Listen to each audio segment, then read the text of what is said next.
ये वो कहानियाँ हैं, ये वो किस्से हैं, ये वो लोग हैं जिनके बारे में बताया जाना चाहिए। ये हमारे असल हीरो हैं, ये हमारे इस देश के असल गौरव हैं, ये वो सच्चे सपूत हैं इस देश के जिनकी वजह से हमारे अस्तित्व आज भी है।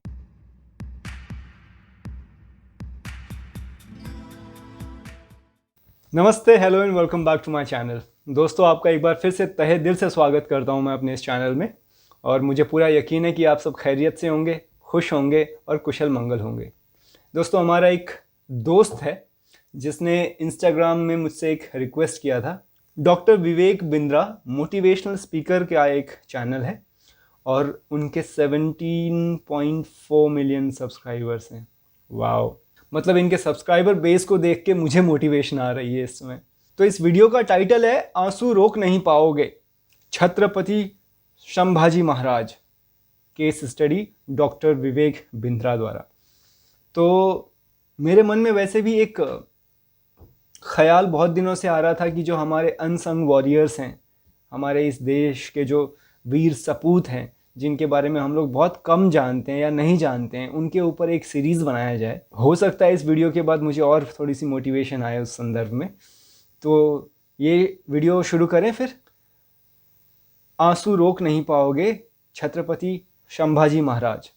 मैं बहुत ज़्यादा नहीं जानता संभाजी महाराज के बारे में, पर मुझे पता है कि he was a great warrior. तो let's find out from doctor Vivek Bindra. Shall we? Here we गो।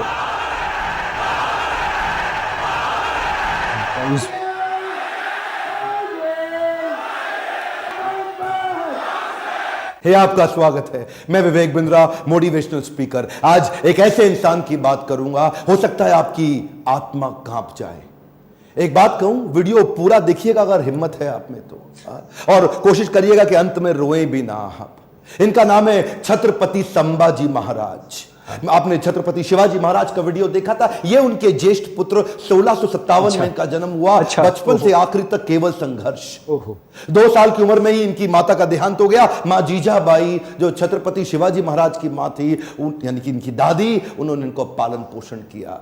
सोचता हूं कहां से शुरू करूं और कहां लेके जाऊं। अद्भुत बालक जिसके बारे में पूरी दुनिया को पता लगना जरूरी है। 13 साल की उम्र तक 13 भाषाएं सीख चुके थे। 13 साल की उम्र तक संस्कृत के विद्वान पंडित सारी रीजनल भाषाएं, भारत की पुर्तगालियों की भाषा, अंग्रेजों की भाषा, मुगलों की भाषा, साउथ इंडियन लैंग्वेज, सारी डेक्कन भाषा, कई शास्त्र लिख डाले। ध्यान दीजिएगा, शास्त्र पढ़ डाले नहीं बोल रहा। 13 साल की उम्र तक 13 भाषा और कई शास्त्र, बुद्ध भूषण और नखशिखा जैसे वो शास्त्र, और कई शास्त्र जहां पे इन्होंने अपने रायगढ़ के किलों की बात करी, गणपति का बहुत सुंदर गुणगान किया। हॉर्स राइडिंग, आर्मरी, तीरंदाजी और बॉडी बिल्डिंग, इन सब में तो इतने पावरफुल थे। एक्चुअली ना, अगर आप ध्यान से देखो तो ये एक रेयर कॉम्बिनेशन है, शस्त्र और शास्त्र दोनों के। जो बच्चा या जो व्यक्ति शास्त्र पढ़ने में बड़ा एक्सपर्ट हो जाता है ना, फिर उससे शस्त्र उठता नहीं, और जो शस्त्र उठा लेता है वो शास्त्र पढ़ने में निपुण नहीं होता। अद्भुत बाल साहित्यकार, जो साहित्य पढ़ता भी था और साहित्य लिखता भी था। हुआ क्या, बुद्धि और बल दोनों बढ़ गया। 60 किलो की तलवार लेके 16 साल की उम्र में पहला युद्ध रामनगर का जीता। छोटा बच्चा होता है ना, उसका मन होता है कि पिता के साथ समय बिताए, पर पिता उस समय मुगलों से लोहा लेने में व्यस्त हो चुके थे। लेकिन एक बार छत्रपति शिवाजी महाराज ने, अभी ये 9 साल के थे संभाजी महाराज, इनको क्या बोले, मेरे साथ चलो, आगरा जा रहा हूं मैं, वहां के मुगल शासक औरंगजेब से मिलने। और घोड़े में बिठा के 1250 किलोमीटर, ध्यान दीजिएगा, घोड़े में 1250 किलोमीटर 9 साल का बच्चा पिता के साथ पीछे बैठ करके पहुंच गया आगरा। आगरा में क्या हुआ ये देख के हैरान हो गया, छोटा सा बच्चा। वहां मुगल सल्तनत के राजा उस समय जहांपना क्या किया, इनकी पहले तो बेइज्जती करी, उसके बाद इनको कारागृह में बंदी बना लिया। ये बच्चा घबराता नहीं था, ये करेज इतना था कि वहीं बैठ के सोचने लगा, कैसे निकलूं, कैसे पिता को निकालूं, कैसे निकलूं। पहले तो पिता को बाहर निकाला, कुछ दिनों के बाद खुद भी वहां से गायब हो गया, रायगढ़ पहुंच गया। 10 साल की उम्र में इसको महाराज ऑफ आमेर के पास भेज दिया गया कि कैसे पॉलिटिकल अलायंसेस को और समझ सकें। यही 2 इंसिडेंट इसके लिए बहुत हो गए थे कि कैसे ये समझे, और उसके बाद तैयारी करने लगा। हर सफल शासक के पास कोई ना कोई बुद्धिमान सलाहकार जरूर रहता है। चंद्रगुप्त मौर्य के पास चाणक्य पंडित थे, जिन्होंने धनानंद के सारे साम्राज्य को उखाड़ा था। ठीक इसी प्रकार इन्होंने उज्जैन के कवि को कवि कलश उनको अपना सलाहकार, एडवाइजर, फ्रेंड, फिलोसोफर, गाइड बनाया, जो अपनी कविताओं के माध्यम से इनकी विचारधारा को तैयार किया करते थे, इनकी सोचने की क्षमता, इनके बैरियर्स को खत्म करते थे। वो उनके ऐसे महान इंटेलिजेंट एडवाइजर थे जो हमेशा इनके, कवि कलश को हमेशा अपने साथ रखते थे।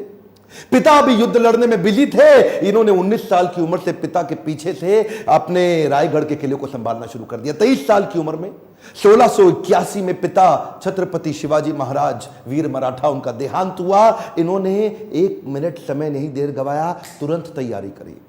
तुरंत क्या तैयारी करी? औरंगाबाद में औरंगजेब का सबसे बड़ा किला, और ये सोचने लगे कि हमारे पास आज धन की तो कमी है, और अगर इसके किले को पहली बार में मैं उखाड़ दूं, इनका धन घटेगा, मेरा बढ़ेगा, डबल बेनिफिट। औरंगाबाद की इस बड़ी लूट और बड़ी हार ने औरंगजेब को एकदम हैरान कर दिया। औरंगजेब ने सोचा भी नहीं था कि 23 साल का ही तो बच्चा है ये ऐसा कैसे कर सकता है। और इसने अपने हुसैन अली खान नाम का अपना सबसे बड़ा जनरल, उसको 20,000 हाथी और सैनिकों के साथ, घोड़ों के साथ, पशुओं के साथ भेजा कि इसको खत्म कर। हुसैन अली खान बोला कि 2 दिन में खत्म कराऊंगा, 2 दिन में खत्म। वहां पे मराठा इतने तेज, और इसका जो करेज था ना, इनकी लीडरशिप बड़ी पावरफुल थी। मराठा इकट्ठे हो गए और हुसैन अली खान को 1 साल लगा, कुछ नहीं कर पाए, कई बार उसको मारा। इसने इसको वापस बुलाया और 1680, 81, 82 कई दफा अटैक कराया। अच्छा, एक भी लड़ाई नहीं।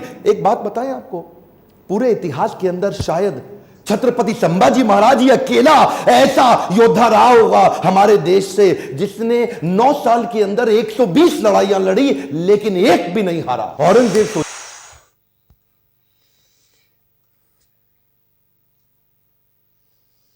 120 लड़ाइयां लड़ी और एक भी नहीं हारे वो।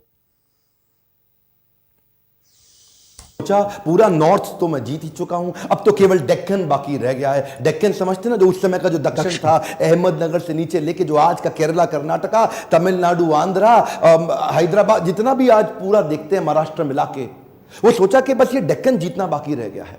तो वो महाराष्ट्र की तरफ जब बढ़ने लगा, तो वहीं औरंगजेब ने एक ट्रीटी साइन करने की कोशिश करी, एक कॉन्ट्रैक्ट साइन करने की कोशिश किया पुर्तगालियों के साथ गोवा में, ताकि समुद्री रास्ते से उनको एक और सपोर्ट मिले, उनके आमदन एम्युनिशन मिडिल ईस्ट से आ सके।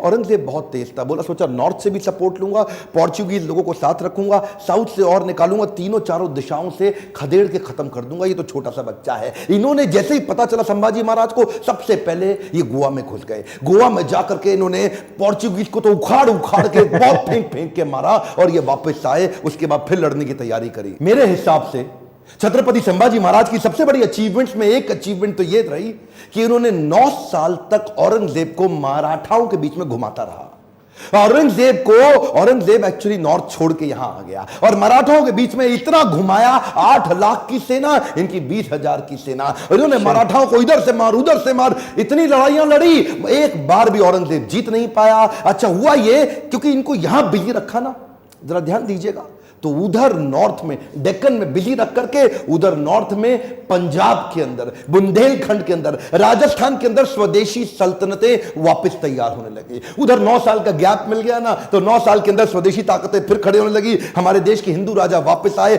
मुगलों से लड़ने के लिए। ये इसको गोल गोल घुमाते रहे, इतना गोल गोल घुमाया कि पूरे भारत को जीतने का गोल हाथ से छूट गया। गोल गोल घूमा, गोल नहीं पूरा हुआ। औरंगजेब वो कहां रुकने वाला था, उसने नई तरकीबें लगानी शुरू कर दी। नीचे से सिद्दीस को साथ में लिया, मैसूर के राजा को अपने साथ में लाया, पुर्तगालियों को फिर ताकतवर बनाया, चारों तरफ से घेरने की कोशिश करी मराठाओं को। लेकिन ये उम्र से तो छोटे थे, लेकिन उम्र इनके लिए कोई बड़ी बात थी नहीं। ऐसे courageous, confident, powerful in decision making, leadership बड़ी अद्भुत, उम्र से काफी आगे चल रहे थे। इनोवेशंस बिल्ड करने शुरू कर दिए। क्योंकि धन पैसा कम था, तो उन्होंने क्या किया, अपने इलाके के सारे मोचियों को और दर्जियों को इकट्ठा किया। उनको बोला, आओ पेड़ से ना रबड़ का कपड़ा बनाओ निकाल करके, और लकड़ी की छालों को निकाल के तीर बनाओ, रबड़ के कपड़े को उसके आगे लपेट दो, एक तरफ तेल लगाओ, दूसरी तरफ बारूद लगाओ। रबड़ का कपड़ा जल्दी जलता नहीं है, और तेल जला करके तीर को छोड़ दो, जैसे ही जाके निशाने पर टकराएगा, उसका जो गन पाउडर है, बारूद, वो विस्फोट करेगा, भयंकर तबाही मचाएगा। नए नए इनोवेशंस लेके आए। मैं बोल रहा हूं ना, बुद्धि से बहुत तेज थे। औरंगजेब को भी तो मानना पड़ेगा ना। हाँ, हारते थे, मार खाते थे, फिर खड़े हो जाते थे लड़ने को, हारते थे, मार खाते थे, फिर खड़े हो जाते थे, और अकेले नहीं लड़ते थे, लोगों को साथ में लेके मराठाओं को घेरने में। ये चिक्कादेव राय नाम का एक राजा था जो इनके साथ पूरी तरह मिल चुका था। इसने क्या किया, छत्रपति संभाजी महाराज ये सबको बोल दिए, एक ने भी अगर औरंगजेब के धर्म परिवर्तन के मिशन में मदद करी, उखाड़ के सारी नस्लें खत्म कर दूंगा, बर्बाद कर दूंगा। मराठा हूं मैं, अपने देश के लिए काम करता हूं। और वो चिक्कादेव राय के बाद पुर्तगालियों को और सिद्धियों सबको खत्म करते चले गए। सबसे एक बात ना औरंगजेब के समझ में आ गई कि ये जो लड़का है ना, इसको मार नहीं सकते, इसको हरा नहीं सकते। संभाजी राजे भोसले 9 साल तक इनको पीटते रहे, मारते रहे। समझ में आ गया औरंगजेब इसको नहीं हरा सकते, सामने से तो नहीं लड़ सकते, कुछ और क्यों ना करें। और वहीं इनके जो साले साहब थे ना, जो इनकी पत्नी के भाई, संभाजी राजे भोसले की पत्नी के भाई, वो उनको इन्होंने वेतनदारी देने से मना किया, इसकी खबर लग गई। तो वही 1689 का समय, गनोजी शिर्के ने इनको ये एक ना किसी गुप्त मीटिंग के लिए अपने पार्टनर जो उनके कवि कलश, उनके साथ कहीं गए थे संगमेश्वर में। और वहीं गनोजी शिर्के ने इनके एक जनरल को, आर्मी के, औरंगजेब के, उसको बता दिया कि ये गुप्त रास्ते से जाओ, इनको आप खत्म कर दोगे। और वो लेकर के मामूली से 2000 लोगों को लेके पहुंच गया इनको पकड़ने के लिए। 8 लाख लोग तो हरा नहीं पाए, इनको पता था नहीं हरा सकते, 2000 से हारना पड़ा। क्यों? क्योंकि धोखा दिया गया।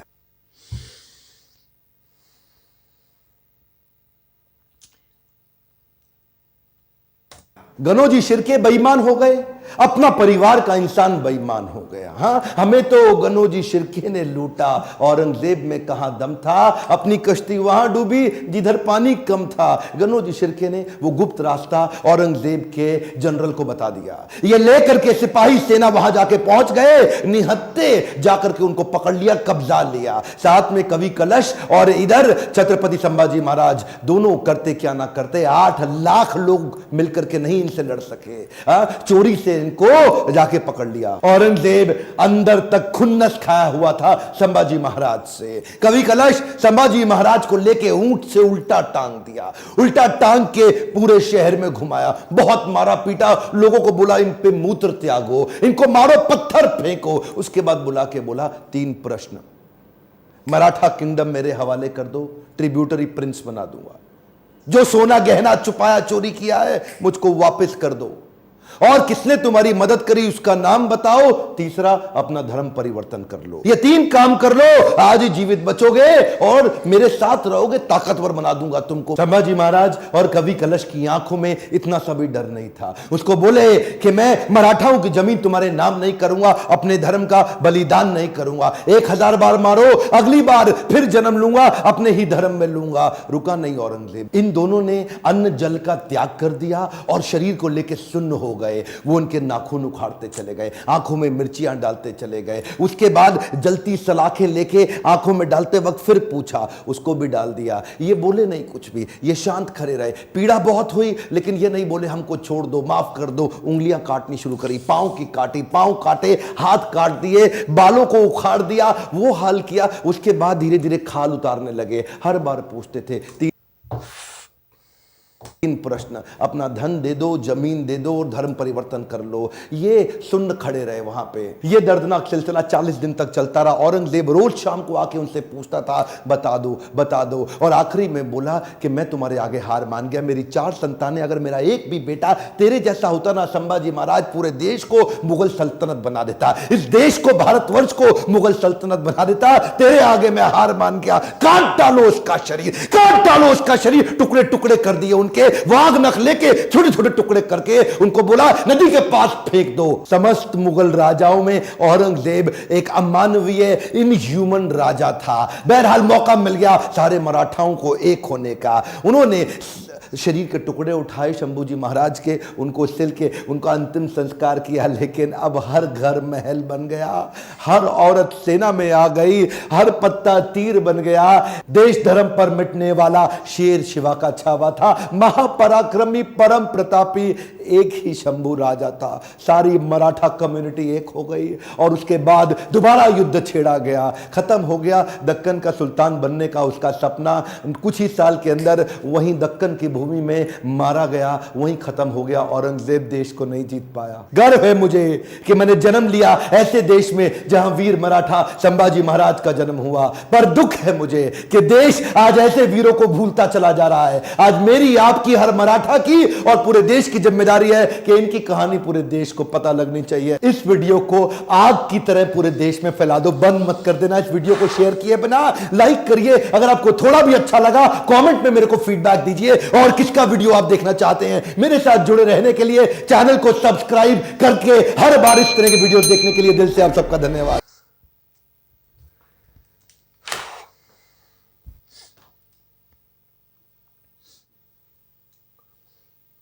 और हम लोग औरंगज़ेब के बारे में स्कूल में पढ़ाते हैं बच्चों को।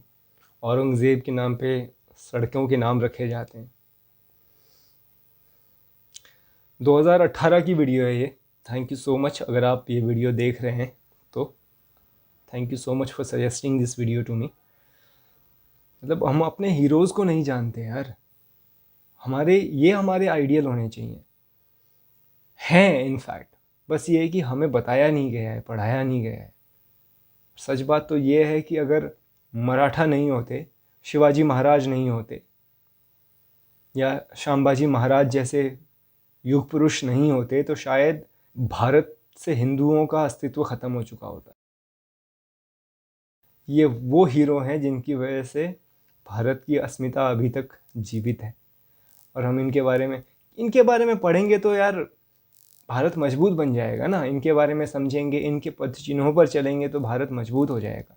डॉक्टर विवेक बिंद्रा का भी बहुत बहुत शुक्रिया। मोटिवेशनल स्पीकर हैं, बहुत अच्छा इनिशिएटिव लिया है डॉक्टर विवेक बिंद्रा ने इस किस्म के वीडियो बनाने का। हम उनका भी बहुत स्वागत करते हैं। तो आपका भी बहुत स्वागत है। और एक बार फिर से तहे दिल से मैं आप सबका धन्यवाद करता हूं कि आप लोगों ने इस वीडियो को मेरे साथ देखा। अगर इस किस्म के वीडियो के और भी सुझाव हैं आपके पास तो प्लीज़ मुझे बताइएगा। हम साथ में रिएक्शन करेंगे, साथ में देखेंगे उन वीडियोस को। ये वो कहानियाँ हैं, ये वो किस्से हैं, ये वो लोग हैं जिनके बारे में बताया जाना चाहिए। ये हमारे असल हीरो हैं, ये हमारे इस देश के असल गौरव हैं। ये वो सच्चे सपूत हैं इस देश के जिनकी वजह से हमारे अस्तित्व आज भी है। फिर मिलते हैं अगले वीडियो में। सब्सक्राइब करना मत भूलिएगा मेरे चैनल को। Thank you.